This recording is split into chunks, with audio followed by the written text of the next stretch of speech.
Bharatiya Janata party के अनुसूचित मोर्चा के राष्ट्रीय अध्यक्ष एवं मध्य प्रदेश सरकार के पूर्व मंत्री लाल सिंह आर्या का वाराणसी में भव्य स्वागत किया गया। इस दौरान मीडिया से हुई वार्ता में उन्होंने बताया कि 2 दिवसीय कार्य समिति 18 तारीख से प्रारंभ होने जा रही है, जो 9 तारीख तक चलेगी। साथ ही इसमें राजनीतिक प्रस्ताव भी होंगे और आगामी 3 महीने की कार्य योजना भी होगी। पार्टी द्वारा किए गए राष्ट्रीय नेतृत्व और दिए गए सेवा कार्यों को भी पूर्ण करने की बात कही। इस दौरान मंत्री जी ने प्रधानमंत्री नरेंद्र मोदी का गुणगान करते हुए उनके द्वारा किए गए कार्यों को भी याद दिलाया।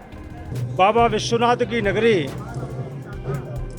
पुण्य भूमि वाराणसी, संत रविदास जी की जन्मस्थली और कबीरदास जी की जन्मस्थली, सारनाथ जी का पवित्र स्थल और मां गंगा का किनारा, यहाँ भारतीय जनता पार्टी अनुसूचित जाति मोर्चे की 2 दिवसीय कार्य समिति कल 18 तारीख को प्रारंभ होने जा रही है और ये 19 तक चलेगी। कुल मिलाकर इस प्रस्ताव में जो 2 दिवसीय कार्य समिति होगी उसमें राजनीतिक प्रस्ताव भी होंगे। उसमें आगामी 3 महीने की कार्य योजना, संगठनात्मक और आंदोलनात्मक और रचनात्मक क्या करना चाहिए, पार्टी के राष्ट्रीय नेतृत्व द्वारा दिए गए सेवा कार्य हमें करना है। आदरणीय आज नरेंद्र मोदी जी जो इसी लोकसभा क्षेत्र के आदरणीय सांसद हैं, देश के यशस्वी प्रधानमंत्री है, वैश्विक नेता है, देश का मान सम्मान स्वाभिमान उन्होंने बढ़ाया है, सक्षम सशक्त भारत उन्होंने किया है, गरीबों किसानों के कल्याण के लिए एक नहीं कई नवाचार किए हैं। उनका आज जन्मदिन है। मैं उनके जन्मदिवस पर आज उन्हें बधाई देता हूँ, शुभकामना देता हूँ और बाबा विश्वनाथ से प्रार्थना करता हूँ वो दीर्घायु हो और सदैव स्वस्थ रहे और हिंदुस्तान का नेतृत्व करते रहे। भीम आर्मी शुद्ध रूप से ब्लैकमेल करने वाला एक तथाकथित संगठन है, जिसे अनुसूचित जाति के कल्याण नहीं, उन्हें उत्तर प्रदेश की जनता का विकास नहीं, बल्कि लोगों को भड़काना, लोगों को लड़ाना और अनुसूचित जाति के भोले भाले लोगों में आरक्षण खत्म करने का षड्यंत्र करके झूठ फैलाना, ये उनका काम है।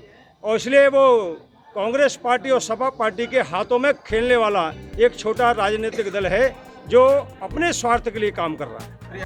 कांग्रेस प्रायः समाप्त हो गई है चेहरे के कारण, क्योंकि उन्होंने गरीबी हटाओ को नारा दिया लेकर गरीबी नहीं हटाई। उन्होंने किसान की कल्याण की बातें की लेकिन किसानों का कल्याण नहीं किया और इसलिए उनकी दुकान बंद हो चुकी है।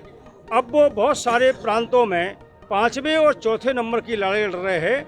अब मुझे लगता है हिंदुस्तान की जनता उनका चेहरा पहचान चुकी है।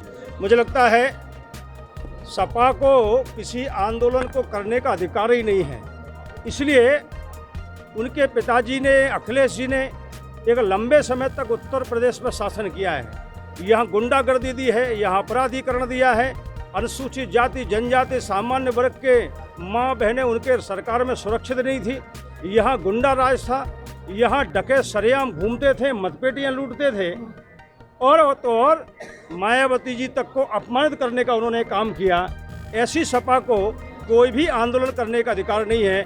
इनके हाथ में सरकार आती है तब भय होता है, डर होता है और विकास ठप हो जाता है। वो राजनीतिक दल है, उनकी अपनी विचारधाराएं क्या करना चाहते करें।